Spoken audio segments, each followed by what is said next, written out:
Mi esposo me había traicionado en nuestra casa nueva, pero cuando descubrí la verdad, no fue lo que imaginé. Lo que vi en esa grabación me dejó helada, y lo que hice después cambió mi vida para siempre. El antiguo dueño de la casa me había citado en una cafetería del centro. Mi corazón latía tan fuerte que sentía que se me iba a salir del pecho. Durante todo el camino, mi mente no dejaba de imaginar las peores escenas. Infidelidad.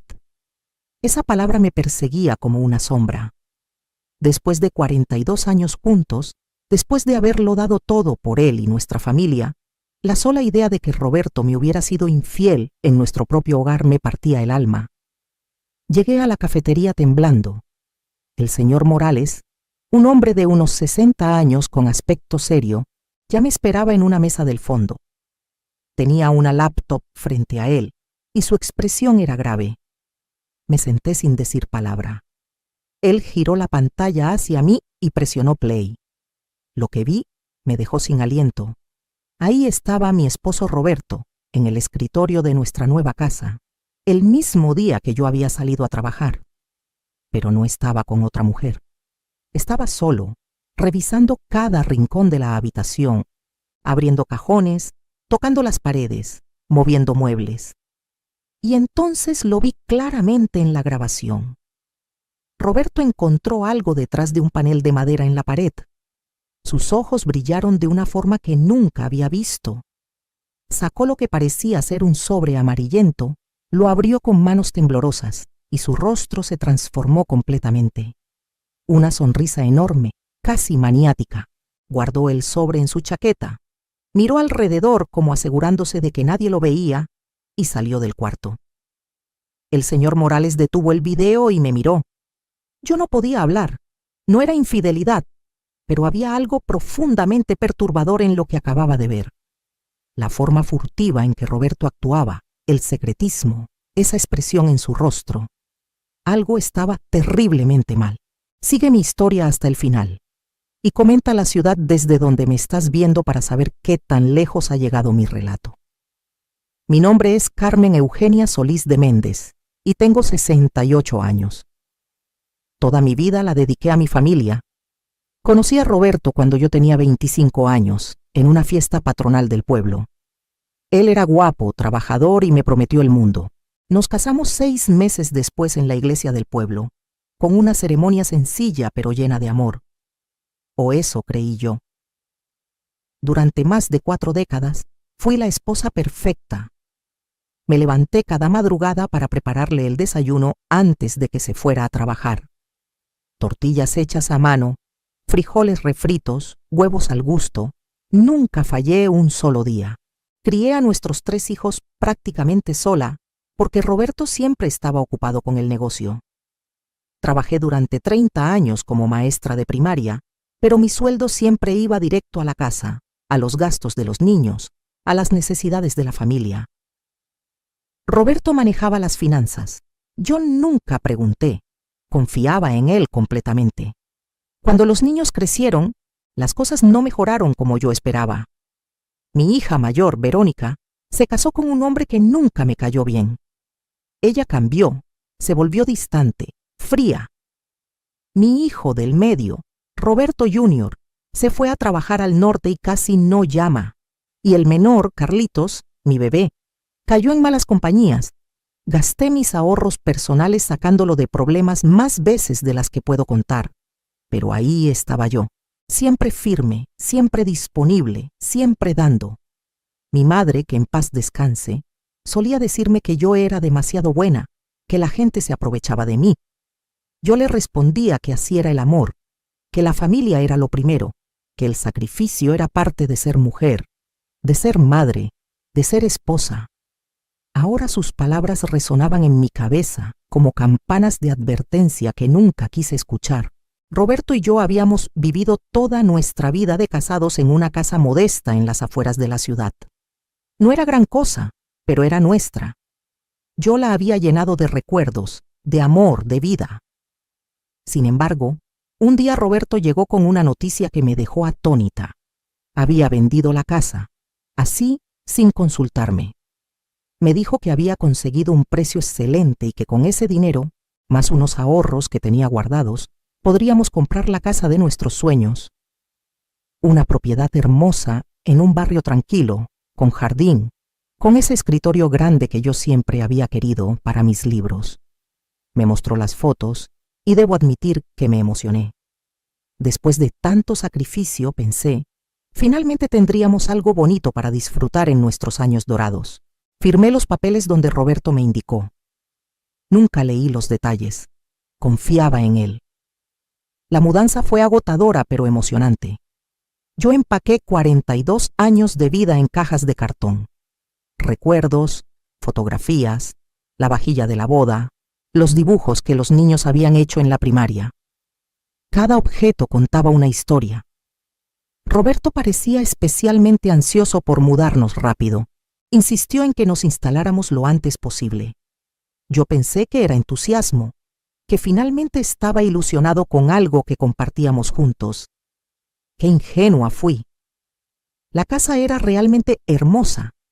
Pisos de cerámica que brillaban con el sol de la mañana, ventanas amplias, habitaciones espaciosas. El escritorio que tanto había deseado estaba en una habitación con vista al jardín. Me imaginé pasando tardes enteras ahí, leyendo, escribiendo cartas a mis amigas. Pero esa fantasía duró exactamente una semana. Fue un martes por la tarde cuando recibí la llamada del señor Morales, el antiguo dueño. Su voz sonaba nerviosa, urgente. Me dijo que había olvidado un grabador de seguridad en el escritorio, uno discreto que había instalado años atrás, y que al revisar la grabación desde su computadora, había visto algo que yo necesitaba saber. Algo sobre Roberto. Algo que había hecho cuando yo no estaba. Mi primer instinto fue defenderlo, decirle que seguramente había un malentendido, pero la seriedad en su voz me detuvo. Me pidió que fuera a verlo, que fuera sola, que no le dijera nada a Roberto. Y ahí estaba yo ahora, en esa cafetería, viendo a mi esposo actuar como un ladrón en nuestra propia casa. El señor Morales cerró la laptop y suspiró profundamente. Me preguntó si sabía qué era lo que Roberto había encontrado detrás de ese panel. Negué con la cabeza, todavía en shock. Entonces él me contó algo que hizo que todo empezara a cobrar un sentido terrible. Me explicó que esa casa había pertenecido a su familia por generaciones. Él la había vendido porque necesitaba el dinero para tratamientos médicos de su esposa.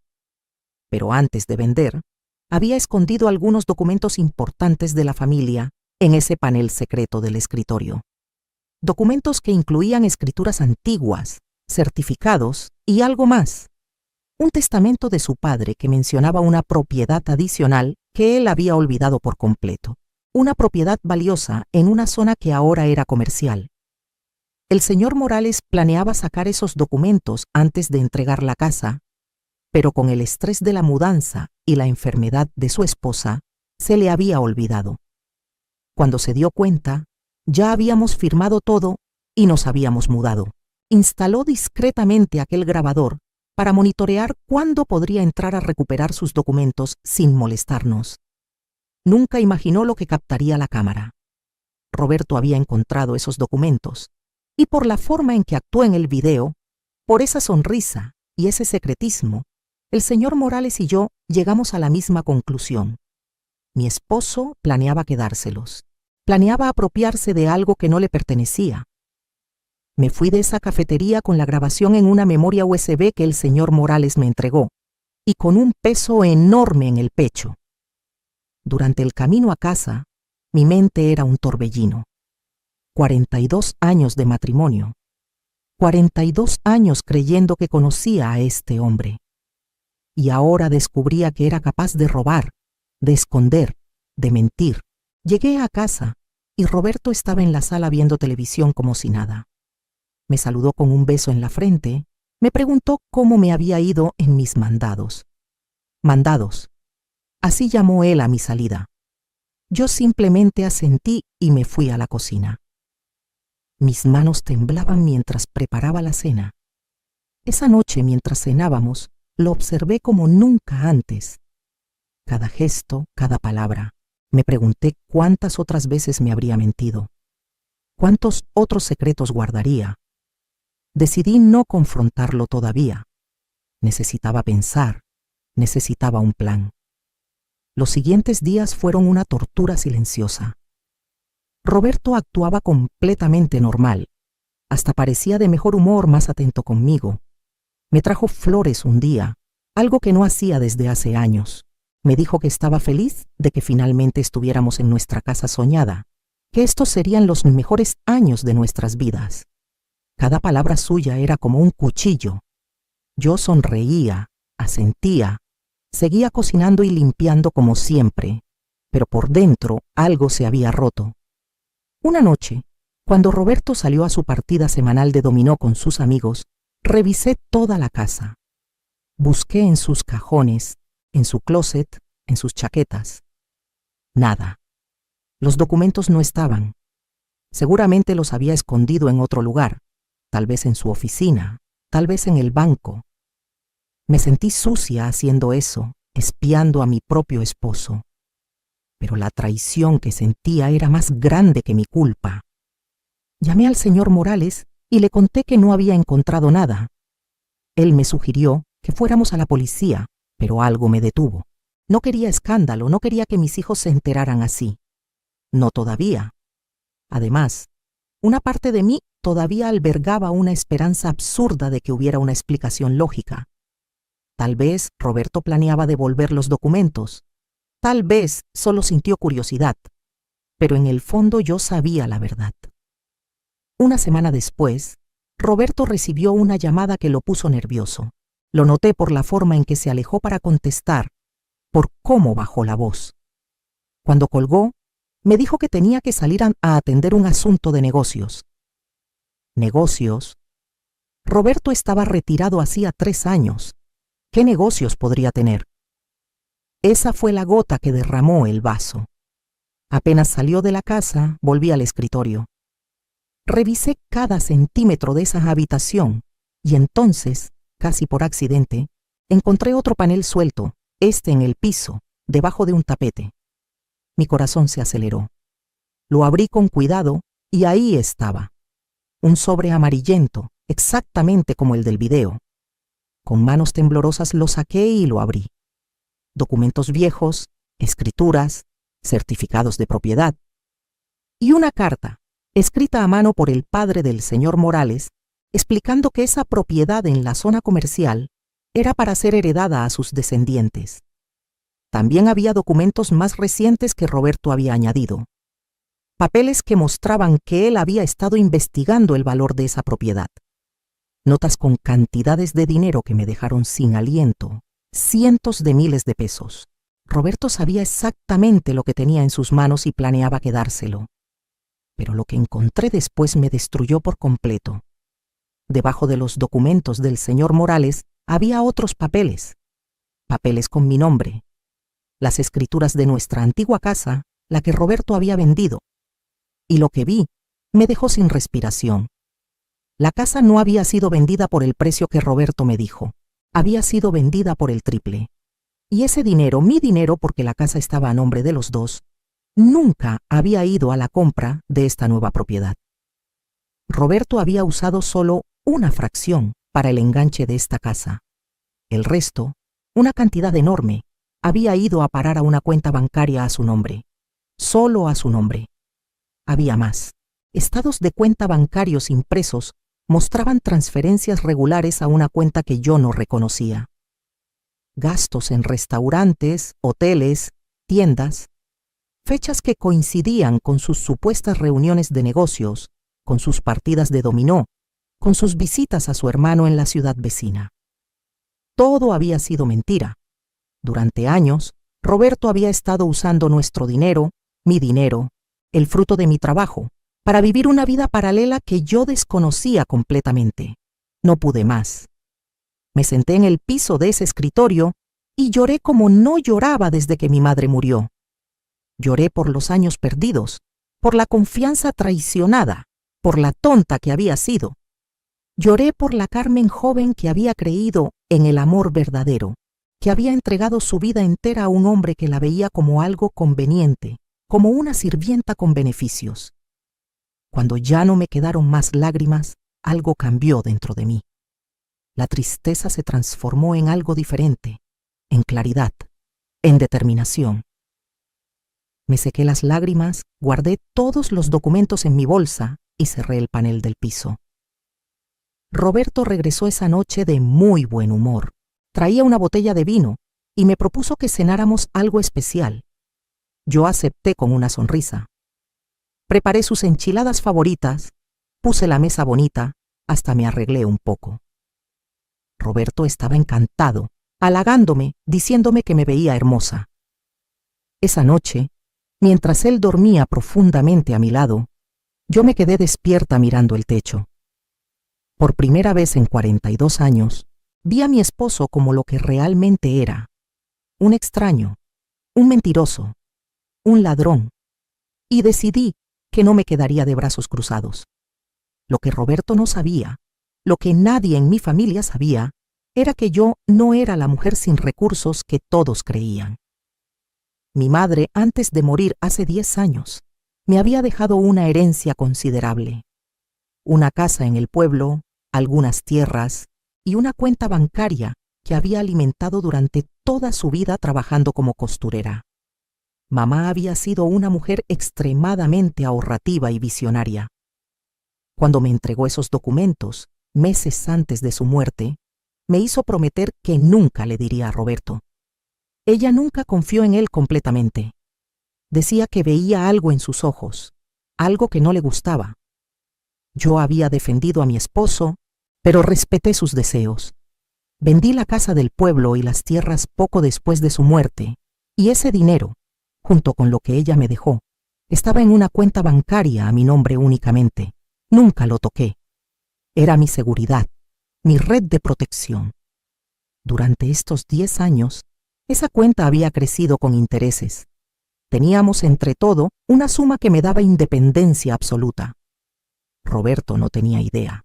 Siempre pensó que yo era completamente dependiente de él, que sin su dinero yo no era nada. También tenía algo más que Roberto desconocía.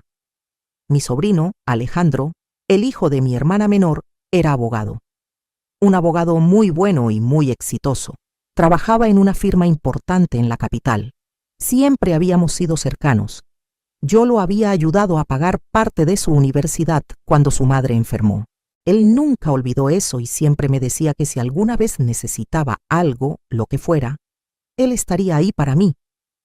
Además, mi mejor amiga desde la infancia, Rosa María, estaba casada con un notario.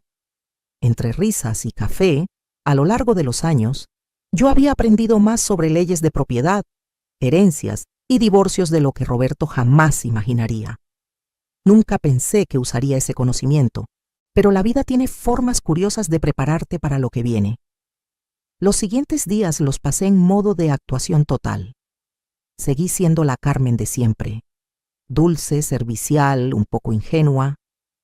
Preparaba las comidas, limpiaba la casa, sonreía a Roberto.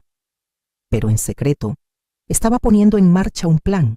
Primero llamé a Alejandro, le conté todo, le mostré las grabaciones, los documentos. Su rostro se puso rojo de la ira.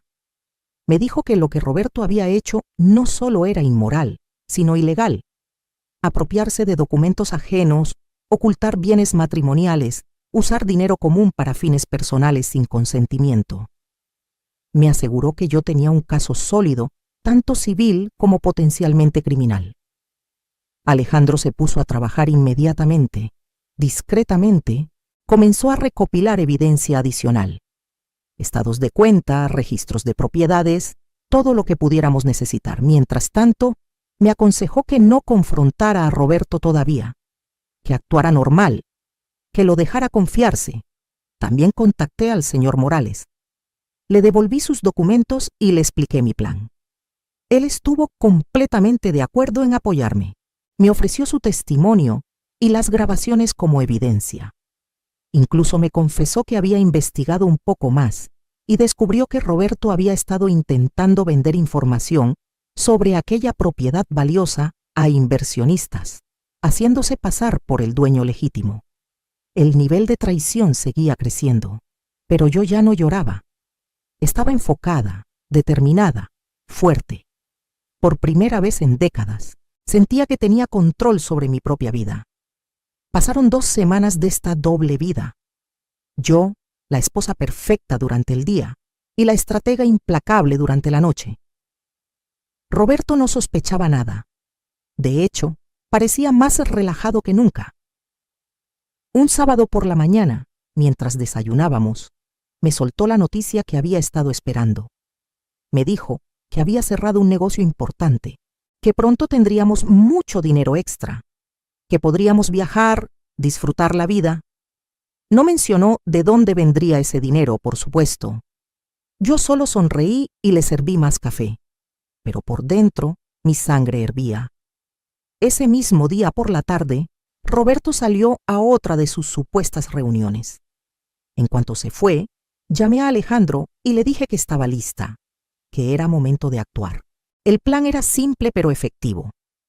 Alejandro había preparado todos los documentos necesarios. Una demanda de divorcio con causales de fraude y ocultamiento de bienes. Una denuncia formal ante las autoridades por apropiación indebida de documentos. Una solicitud de congelamiento de cuentas bancarias a nombre de Roberto hasta que se resolviera el caso. También habíamos preparado algo especial para el día de la confrontación. Invitaríamos a los niños, a la familia. Yo le diría a Roberto que quería hacer una cena especial para celebrar nuestra nueva casa, para reunir a todos. Él estaría feliz, confiado. Y ahí, frente a todos, se revelaría la verdad. Alejandro me advirtió que sería duro, que la familia se dividiría, que habría drama. Le dije que no me importaba, que había vivido 42 años en una mentira y que merecía mi verdad, por dolorosa que fuera. Los días previos a la cena los pasé en un estado de calma extraña. Era como estar en el ojo del huracán. Sabía que la tormenta vendría, pero en ese momento había paz en mi decisión. Llamé a cada uno de mis hijos personalmente, a Verónica, a Roberto Jr., a Carlitos. Les dije que su padre y yo queríamos hacer una reunión familiar especial, que hacía mucho no estábamos todos juntos. Verónica puso excusas, como siempre, pero finalmente aceptó. Roberto Jr. dijo que justo iba a estar en la ciudad esos días, así que perfecto. Carlitos, mi bebé, fue el más entusiasta. Siempre lo era cuando se trataba de comida gratis y atención. También invité a mi hermana, al esposo de Rosa María y, por supuesto, al señor Morales. Roberto preguntó por qué invitaba al antiguo dueño de la casa y le dije que me parecía un gesto bonito, que él nos había vendido esta hermosa propiedad y queríamos agradecerle. Roberto no pareció muy convencido, pero no dijo nada. La noche antes de la cena, mientras Roberto dormía, yo repasé todo una última vez. Los documentos estaban listos. Alejandro estaría ahí con un colega. El notario, esposo de Rosa María, también asistiría como testigo. Las grabaciones estaban listas para ser mostradas. No había vuelta atrás. Me miré en el espejo del baño. Esa mujer que me devolvía la mirada ya no era la Carmen sumisa de hace un mes. Había fuego en esos ojos, había determinación, había justicia. El día de la cena llegó. Pasé la mañana cocinando. Preparé mole, arroz, frijoles, tortillas hechas a mano, agua de horchata. Puse la mesa con el mantel que mi madre me había bordado. Flores frescas del jardín. Todo tenía que verse perfecto. Roberto estaba de excelente humor. Ayudó a acomodar las sillas, puso música, hasta se ofreció a ir por hielo. Cuando empezaron a llegar los invitados, jugó su papel de anfitrión encantador a la perfección. Saludaba, abrazaba, hacía bromas. Los niños llegaron con sus respectivas actitudes. Verónica, distante pero educada. Roberto Jr., apurado como siempre. Carlitos, buscando inmediatamente la comida. Mi hermana llegó con un postre. El señor Morales llegó con una botella de vino. Alejandro y su colega llegaron vestidos formalmente, portafolios en mano. Roberto me preguntó en voz baja quiénes eran esos señores. Le dije que eran amigos de la familia, que no se preocupara. Nos sentamos a cenar. La conversación fluyó normalmente al principio. Roberto contó algunas anécdotas. Los niños hablaron de sus vidas. Yo apenas probé bocado. Mi corazón latía tan fuerte que pensé que todos podrían escucharlo. Después del plato principal, cuando estábamos por servir el postre, me puse de pie. Toqué mi copa con una cuchara para llamar la atención de todos. Roberto me miró sorprendido pero sonriente, esperando algún brindis emotivo. Respiré profundo y comencé a hablar. Les dije que los había reunido porque había algo importante que necesitaban saber. Algo sobre su padre, sobre nuestro matrimonio, sobre la verdad de cómo habíamos llegado a esta casa. La sonrisa de Roberto se desvaneció lentamente. Le pedí a Alejandro que pusiera la laptop sobre la mesa. Proyectamos el video del grabador en la pared blanca de la sala, usando un pequeño proyector que habíamos traído. Todos vieron a Roberto entrando al escritorio, encontrando los documentos, esa sonrisa codiciosa, escondiéndolos. El silencio en la habitación era ensordecedor. Roberto se puso pálido. Intentó hablar, pero le pedí que se callara. Todavía no había terminado. Saqué los documentos, uno por uno. Las escrituras de nuestra antigua casa mostrando el precio real de venta, los estados de cuenta mostrando las transferencias a su cuenta personal, los gastos en lugares que yo desconocía, los documentos del señor Morales que Roberto había intentado apropiarse, y finalmente, las pruebas de que había estado intentando vender una propiedad que no le pertenecía. Cada revelación era como una bomba. Mis hijos me miraban con los ojos muy abiertos. Verónica tenía la mano en la boca. Roberto Jr. había dejado caer su tenedor. Carlitos lucía confundido. Roberto finalmente intentó defenderse. Dijo que todo era un malentendido, que podía explicarlo. Empezó con excusas vagas, contradictorias, que había guardado el dinero para darnos una sorpresa, que los documentos del señor Morales los había encontrado por accidente y planeaba devolverlos, que los gastos eran de negocios legítimos. Nadie le creyó. Ni siquiera él sonaba convincente. Entonces, Alejandro se puso de pie. Se presentó formalmente como mi abogado y procedió a explicar en términos legales claros cada uno de los delitos que Roberto había cometido: fraude matrimonial, ocultamiento de bienes, apropiación indebida, intento de estafa. Le entregó a Roberto un sobre. Dentro estaban los papeles de divorcio y una citación legal. Roberto abrió el sobre con manos temblorosas. Su rostro pasó del blanco al rojo. Se puso de pie bruscamente tirando su silla. Empezó a gritar que cómo me atrevía a humillarlo así, que después de todo lo que había hecho por mí, que yo no era nadie sin él, que esta casa era suya. Ahí fue cuando jugué mi carta final. Con una calma que no sabía que poseía, le informé que esta casa, efectivamente, tenía un dueño, pero no era él. Saqué otro documento, la escritura de la casa donde estábamos. Cuando Roberto la había comprado, había usado dinero de la venta de nuestra antigua casa que estaba a nombre de ambos. Según la ley, yo tenía derecho al 50% de esa venta. Roberto había usado ese dinero sin mi consentimiento informado para comprar esta nueva propiedad. Además, había ocultado el resto del dinero. Gracias al excelente trabajo de Alejandro y el notario presente, habíamos logrado que un juez emitiera una orden preventiva. Esta casa ahora estaba embargada hasta que se resolviera el caso. Pero había más. Con mi propio dinero, el que Roberto desconocía, yo había hecho una oferta formal de compra al banco que había financiado el resto de la hipoteca. Una oferta que fue aceptada. Les mostré a todos el documento. Esta casa ahora era legalmente mía, solo mía. Roberto enloqueció. Empezó a gritar que eso era imposible, que yo no tenía dinero, que de dónde había sacado para comprar una casa. Con una sonrisa, le expliqué lo de la herencia de mi madre. Sus ojos casi se salen de sus órbitas. Durante 10 años había tenido recursos y él nunca lo supo. Durante 10 años pude haberme ido, pero me quedé, intentando hacer funcionar nuestro matrimonio mientras él me robaba y me mentía. Roberto intentó acercarse a mí, no sé si para intimidarme o para suplicar, pero Alejandro y su colega se interpusieron. Los niños estaban en shock total. Verónica rompió en llanto. Roberto Jr. se veía entre enojado y confundido. Carlitos finalmente pareció entender la gravedad de la situación. Le di a Roberto una opción simple.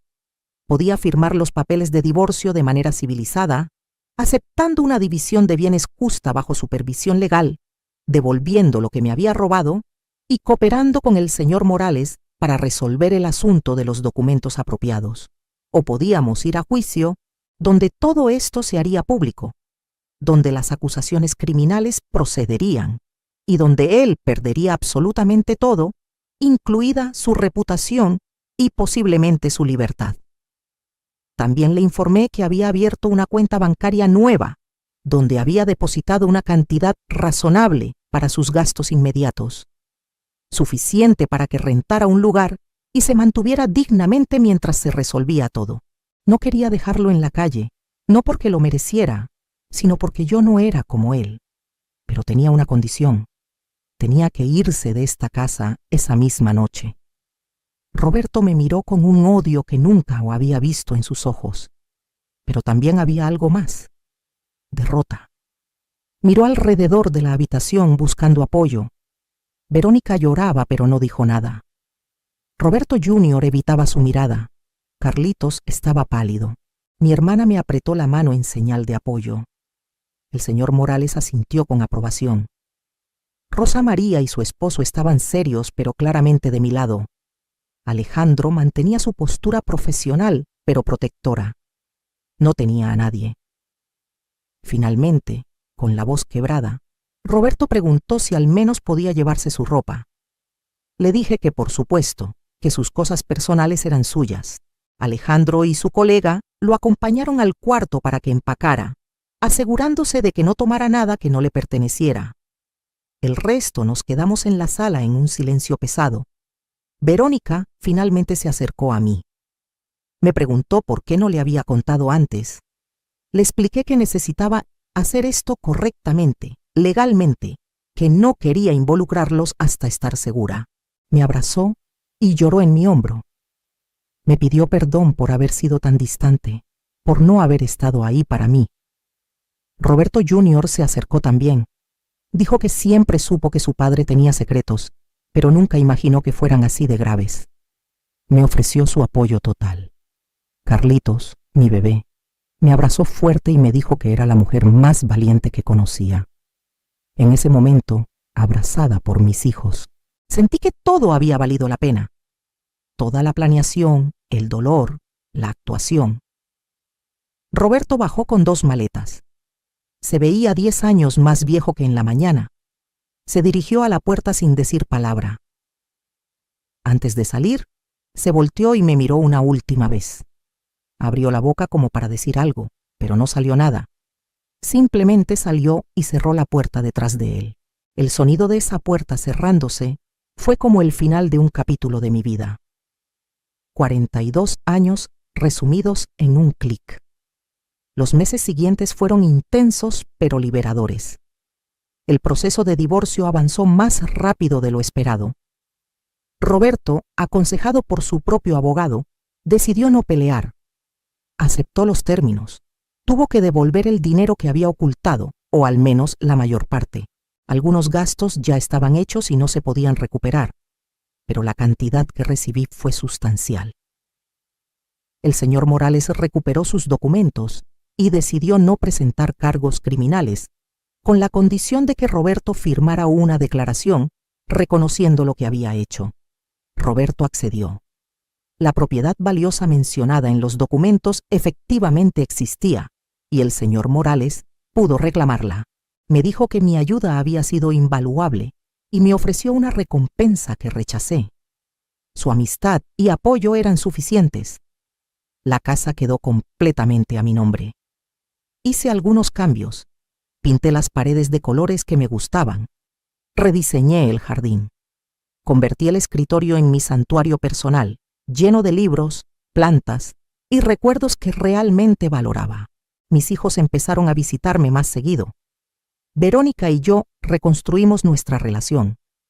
Me confesó que su esposo también la había estado controlando y que verme tomar las riendas de mi vida le dio valor para hacer cambios en la suya. Roberto Jr. empezó a llamar cada semana. Carlitos venía a comer cada domingo. Por primera vez en años, sentía que tenía una familia real, basada en respeto mutuo y amor verdadero, no en obligaciones o apariencias. Roberto, según supe por Carlitos, rentó un departamento pequeño. Seguía trabajando en algunas consultorías. Estaba solo. Ninguna familia misteriosa apareció, ninguna amante. Aparentemente su doble vida había sido solo sobre dinero y control, no sobre otra mujer. No sé si eso lo hacía mejor o peor. Intentó contactarme algunas veces, pero yo no respondí. No tenía nada que decirle. Mi abogado manejaba cualquier comunicación necesaria. Un día, aproximadamente 6 meses después de todo, Rosa María me invitó a un evento de su iglesia. Yo nunca había sido muy religiosa, pero decidí ir. Ahí conocí a un grupo de mujeres increíbles, mujeres de mi edad, algunas mayores, algunas más jóvenes. Todas con historias de superación, divorcios, viudez, enfermedades, pérdidas. Pero todas de pie, fuertes, apoyándose mutuamente. Me integré a ese grupo. Empezamos a reunirnos semanalmente. Hacíamos manualidades, cocinábamos juntas, platicábamos. Por primera vez en mi vida adulta, tenía amigas verdaderas, no solo conocidas de la iglesia o del trabajo. También empecé a hacer cosas que siempre había querido hacer, pero nunca me había permitido. Tomé clases de pintura. Descubrí que no era muy buena, pero me encantaba. Me inscribí en un club de lectura. Leí libros que Roberto hubiera considerado tontos o inútiles. Comencé a hacer yoga. Mi cuerpo, que había descuidado por años, empezó a sentirse más fuerte, más ágil. Una tarde, mientras pintaba en mi escritorio, mirando el jardín que ahora florecía con plantas que yo había elegido, me di cuenta de algo. Era feliz. Realmente feliz. No la felicidad superficial de aparentar que todo estaba bien, sino una felicidad profunda, auténtica, que venía de vivir en mi verdad. A veces pensaba en todo lo que había perdido. 42 años que no recuperaría, la juventud gastada en servir a alguien que no lo valoraba. Pero luego pensaba en todo lo que había ganado. Libertad, dignidad, respeto propio, una relación real con mis hijos, amigas verdaderas, un hogar que era mío, y eso no tenía precio. El divorcio se finalizó casi un año después de aquella cena. El día que recibí los papeles firmados por el juez, lloré, pero no de tristeza, de alivio, de alegría, de gratitud. Mi hermana organizó una pequeña celebración. Mis hijos vinieron. Mis nuevas amigas del grupo vinieron. Brindamos con champán barato y comimos pastel. Reímos hasta que nos dolió el estómago. Esa noche, cuando todos se fueron y me quedé sola en mi casa, en MI Casa, me paré frente al espejo. La mujer que me miraba tenía 69 años. Tenía arrugas que no estaban antes, canas que ya no se molestaba en pintar. Pero tenía algo más. Tenía luz en los ojos. Tenía una sonrisa genuina. Tenía paz. Han pasado 2 años desde aquella noche de la confrontación. Ahora tengo 70 años recién cumplidos. Mis hijos me hicieron una fiesta sorpresa. Vinieron con sus parejas. Verónica incluso trajo a su nueva pareja, una mujer maravillosa que la trata como reina. Me dio mucha alegría verla feliz. Roberto Jr. anunció que se va a casar. Carlitos empezó un negocio pequeño y le está yendo bien. Me pidió consejo financiero. Yo, a quien Roberto siempre trató como incapaz de entender dinero, ahora aconsejo a mi hijo sobre inversiones. La ironía no se me escapa. Mi casa se ha convertido en el centro de reuniones familiares. Cada domingo hay comida. Cada festividad se celebra aquí. pero no porque yo me sienta obligada a cocinar y servir. Ahora todos ayudan. Traen comida, limpian, colaboran. Es una familia real, funcional. Roberto intentó contactar a los niños en varias ocasiones. Al principio, ellos lo veían ocasionalmente, pero con el tiempo, las visitas se espaciaron. Es difícil mantener una relación con alguien que te mintió toda la vida. Él perdió más que un matrimonio, perdió a su familia. Supe por Carlitos que Roberto tuvo algunos problemas de salud, presión alta, estrés. Una parte de mí, muy pequeña, sintió compasión, pero no era mi responsabilidad. Él tomó sus decisiones. Yo tomé las mías. Empecé un pequeño proyecto que me llena de orgullo. Con algunas de las mujeres de mi grupo, iniciamos un taller para mujeres mayores sobre finanzas personales y derechos legales. Enseñamos a otras mujeres sobre cuentas bancarias, escrituras, testamentos, divorcios. Cosas que muchas de nuestra generación nunca aprendimos porque se esperaba que los hombres manejaran todo eso. El taller ha crecido. Ahora tenemos sesiones mensuales con abogados invitados, notarios, contadores. Hemos ayudado a docenas de mujeres a entender sus derechos, a proteger sus bienes, a salir de situaciones abusivas. Cada vez que una de ellas me agradece, me dice que le cambié la vida, siento que mi propia experiencia dolorosa tuvo un propósito. El señor Morales se convirtió en un buen amigo. Su esposa falleció hace un año, desafortunadamente. La enfermedad finalmente la venció. Pero él me dijo que gracias a que recuperó los documentos y pudo vender aquella propiedad valiosa, los últimos meses de vida de ella fueron cómodos, sin preocupaciones financieras, con todos los tratamientos que necesitó. Me dijo que yo había sido parte de ese regalo final para ella. Nos vemos seguido para tomar café, solo como amigos. A veces me pregunta si he pensado en volver a tener una pareja. Le digo que, honestamente, no. Que después de 42 años de matrimonio que resultó ser una mentira, estoy disfrutando enormemente mi soledad, mi paz, mi libertad. Tal vez algún día, o tal vez no, y está bien. También retomé algo que había abandonado hace décadas, la escritura. Siempre me gustó escribir. De joven escribía poemas, cuentos cortos, pero Roberto decía que era pérdida de tiempo. Ahora escribo cada día. Estoy trabajando en un libro. Una memoria de mi vida, de mi transformación. No sé si alguna vez se publicará, pero el proceso de escribirlo ha sido terapéutico y hermoso. Mis nietos, tengo 4 ahora, me conocen como la abuela fuerte, la abuela que tiene su propia casa, su propio dinero, su propia vida. Verónica me dijo que quiere que sus hijos crezcan viendo ese ejemplo, que las abuelas no son solo señoras que cocinan y consienten, que pueden ser independientes, valientes, dueñas de su destino. A veces cuando estoy sola en la noche, pienso en cómo sería mi vida si nunca hubiera descubierto la verdad sobre Roberto. Probablemente seguiría en esa casa vieja, sirviendo a un hombre que no me respetaba, viviendo una mentira cómoda. La idea me produce escalofríos. Aquella llamada del señor Morales fue el empujón que necesitaba. Pero la decisión de actuar, de no quedarme callada, de pelear por mí misma, esa fue mía. Y es la decisión de la que más orgullosa me siento en toda mi vida. Le digo a las mujeres en mis talleres que nunca es tarde. Que a los 60, 70, 80 años todavía puedes cambiar tu vida. Todavía puedes pararte firme. Todavía puedes decir no más. Que la edad no nos hace débiles, nos hace sabias. Y que esa sabiduría combinada con valentía es imparable. Hace unos meses me encontré con Roberto en el supermercado. Fue incómodo. Él se veía cansado, más viejo. Me saludó tímidamente. Intentó hacer conversación trivial. Le respondí educadamente pero distante. Me preguntó cómo estaba. Bien, le dije. Muy bien. Me preguntó por los niños. Le dije que estaban excelentes, que viniera a verlos cuando quisiera, aunque sabía que la relación estaba rota. Hubo un silencio incómodo. Finalmente, Me dijo algo que no esperaba. Me pidió perdón.